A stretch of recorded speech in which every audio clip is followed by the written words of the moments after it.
Fala, nação tricolor, como é que vocês estão? Hoje faz 25 anos do primeiro Mundial do São Paulo. E o Raí, grande nome dessa conquista, hoje é nosso diretor de futebol, super parabéns. Agora eu vou falar os assuntos desse vídeo e você decide se fica até o final. Eu vou te falar quais são as 3 empresas que estão na frente para ser fornecedoras de material esportivo no lugar da Under Armour. Vou te contar da guerra pelo Gustavo Scarpa. Também vou te falar das novelas que se tornou a contratação do goleiro Jean e da ida do Hudson pro Cruzeiro. Se tornou novela esses dois nomes, né? Vou te falar do clássico argentino pelo Buffarini. Vou te falar nas mudanças que aconteceram internamente na diretoria para a ida do Raí pro futebol. Vou te falar a alfinetada que o Michael Bailey deu no Leco nas redes sociais. Para comemorar, notícia boa, vou te falar do Jusilei, que já é praticamente do São Paulo, mas eu vou te contar os detalhes. Por fim, eu vou te contar dessa polêmica que surgiu de última hora sobre Gabigol no São Paulo e a fonte vem da ESPN. Vou te falar todos os detalhes sobre o jogador. Antes disso, deixa o seu like aqui embaixo. Nos comentários, deixa a sua opinião e se inscreve no canal que a janela tá aí e aqui você sabe em primeira mão das novidades. Finalmente, depois de muito tempo, quem resolveu falar do assunto pela primeira vez foi o Buffarini e disse que realmente não vai ficar no São Paulo. Não era novidade, a gente já esperava que ele fosse embora, né? Lá na imprensa argentina estão divulgando como um clássico nacional, porque o River e o Boca estão de olho no lateral. O Buffarini falou que não concorda ter ficado tanto tempo no banco desde a chegada do Dorival Júnior, mas que ele respeita a decisão do treinador. Falou também que tem propostas do Atlas, que é um time do México, mas que por enquanto essa proposta não agradou. Falou que ainda tem contrato com o São Paulo, mas está ouvindo as propostas do Boca e do River, que quase voltou para o San Lorenzo no meio do ano, mas como era um contrato de apenas 6 meses por empréstimo, ele ficou inseguro e resolveu ficar no São Paulo para tentar melhorar o futebol, melhorar, ter mais espaço. Não conseguiu e agora vai embora em 2018, não estará no São Paulo. Pessoal, a negociação do Hudson, que tá lá no Cruzeiro, que é nosso, por um empréstimo de 1 ano, que inclusive já acabou, ainda está empacada. Lembrando que no começo ela era uma troca, né? A gente ia pedir pelo menos alguns jogadores do Cruzeiro, cerca de 2 a 3, em troca do Hudson.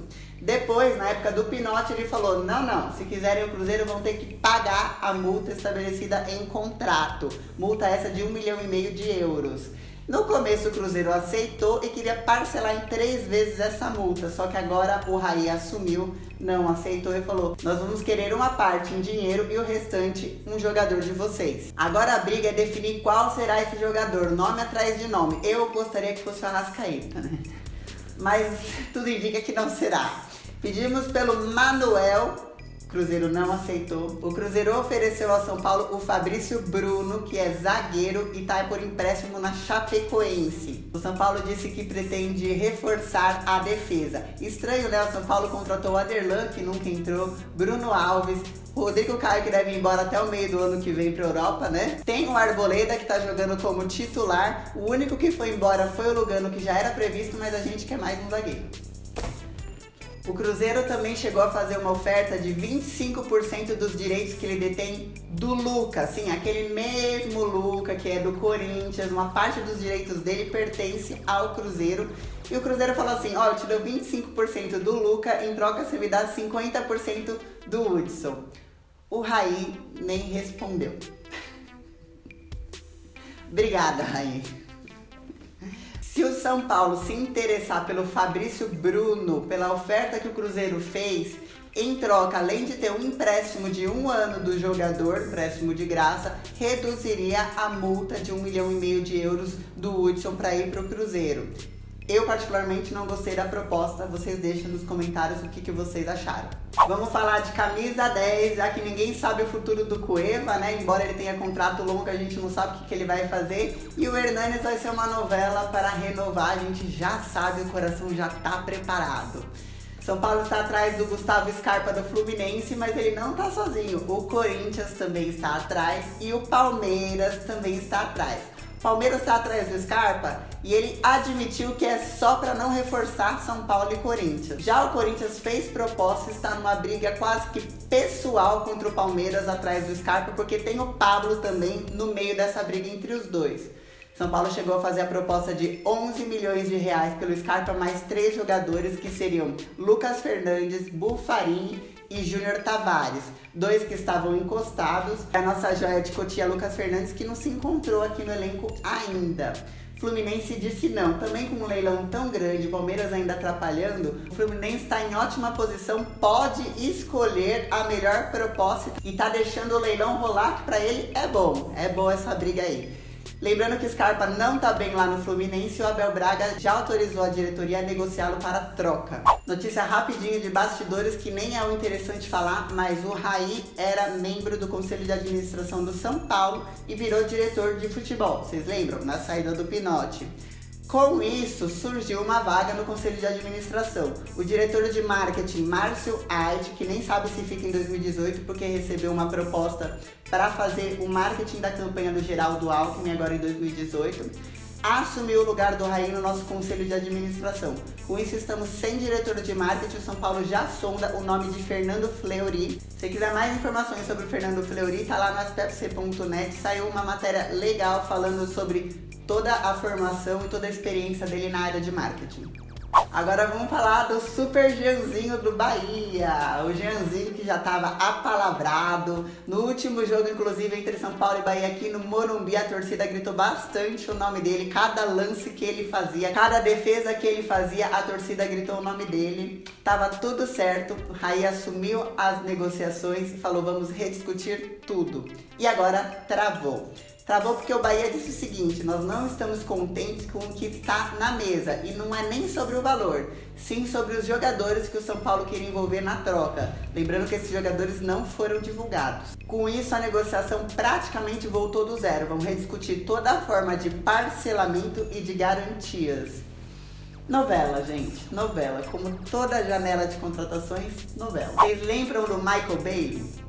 O ex-auxiliar técnico na época que o Rogério Ceni era nosso treinador, começo desse ano aqui de 2017. Quando ele saiu do São Paulo, ficou famoso porque nas redes sociais ele falou muito mal do presidente Leco e atacou as decisões amadoras do presidente, pois novamente ele ressurgiu polemicamente falando nas redes sociais.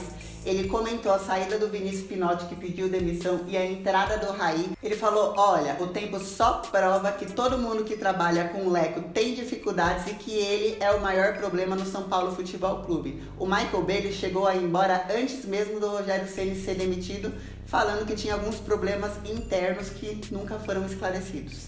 Atualmente ele trabalha como gerente de desenvolvimento de jogadores lá no Liverpool. Pessoal, segue a enquete para saber a preferência de vocês na empresa que fornecerá materiais esportivos para o São Paulo.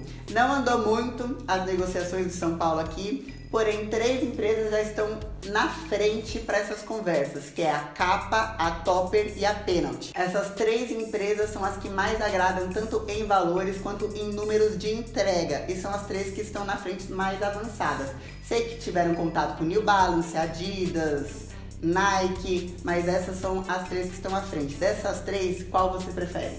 Pessoal, vocês perguntaram e agora a gente vai falar do Iago Maidana, aquele nome polêmico que agora todo mundo quer ele de volta. Pois é, primeiramente vou falar sobre o futuro dele, que segue indefinido. Nem ele mesmo sabe se ele retorna para o São Paulo em 2018, como muita gente tem pedido, inclusive o próprio Dorival Júnior, se ele vai ser envolvido em alguma troca do São Paulo ou se ele continua lá no Paraná. Nem ele sabe. Quando eu falo Iago Maidana, impossível você não lembrar de Carlos Miguel Aidar e toda aquela confusão que inclusive fez o São Paulo ser julgado pelo STJD. Corremos o risco de ir para a Série B, de pagar uma multa milionária, graças a Deus não foi tão cara, ou de ficar uma janela sem contratações por causa da negociação do Iago Maidana. Ele garante que ele foi enganado naquela contratação. Segue na justiça uma briga por essa negociação, onde ele tenta comprovar que foi enganado e ele diz que não recebeu até hoje a sua parte nessa negociação e que sua parte está com o Monte Cristo, um dos times envolvido em toda aquela polêmica. A decisão sobre a parte do Iago financeira disso ficou para abril, ou seja, segue congelado o processo do Maidana. Eu vou pedir pro editor botar um som na caixa porque é dia de comemoração. O São Paulo e o Shandong Luneng já chegaram a um acordo pelo Jusilei. Agora, como já se esperava, falta só o Jusilei e o São Paulo se acertarem. O que eles vão decidir agora é teto salarial e luvas. O contrato, que ainda não está assinado, deve ter 4 temporadas. Sim, Jusilei por 4 anos e fechamos por 3,9 milhões de reais. Para quem esperava pagar 10 milhões de euros, foi muito bem negociado. Parabéns pelo São Paulo, que erra em um monte de coisa, mas nessa conseguiu acertar, hein? Apesar do valor ter sido baixo, os chineses saíram felizes porque eles gastaram mais de 20 milhões de reais com o Jusilei nos últimos tempos só com salários, com um jogador que eles nem utilizavam. Então eles entenderam que mesmo o valor sendo baixo, eles estão economizando e ainda ganhando algum valor. Hoje, quarta-feira, o empresário do Jusilei se reuniu aqui no São Paulo e o Jusilei já está super próximo de ser anunciado. Diz que o salário já foi acertado.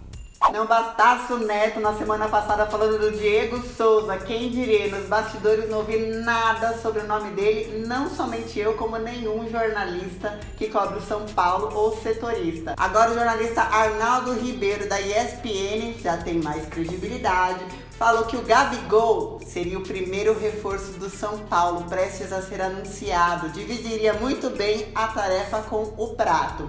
Ninguém, por enquanto, tem mais informações. Ele lançou isso no Twitter hoje, quarta-feira, às 4 horas da tarde. Espero que no próximo vídeo tenhamos mais informações. Pra quem não sabe, o Gabigol tá no Benfica e tá com problemas extra-campo lá. Foi pego numa balada, saindo às 6 horas da manhã em dia de jogo. A partir daí, a situação dele não ficou muito legal. Segundo o Arnaldo da ESPN, estamos com negociações avançadas. Gabigol já foi procurado por outros times brasileiros. O Brasil tá sempre de olho no Gabigol, né? Que tem bastante nome. Mas não conseguiu retorno pro Brasil pelo valor estratosférico do jogador. Lembrando que ele chegou na Europa em 2016 por 27 milhões de euros. Foi pro Internacional. Então ali já dá pra ter uma noção de quão caro é o jogador. O salário dele, no mínimo, fica em $500 mil por mês. Achamos, né?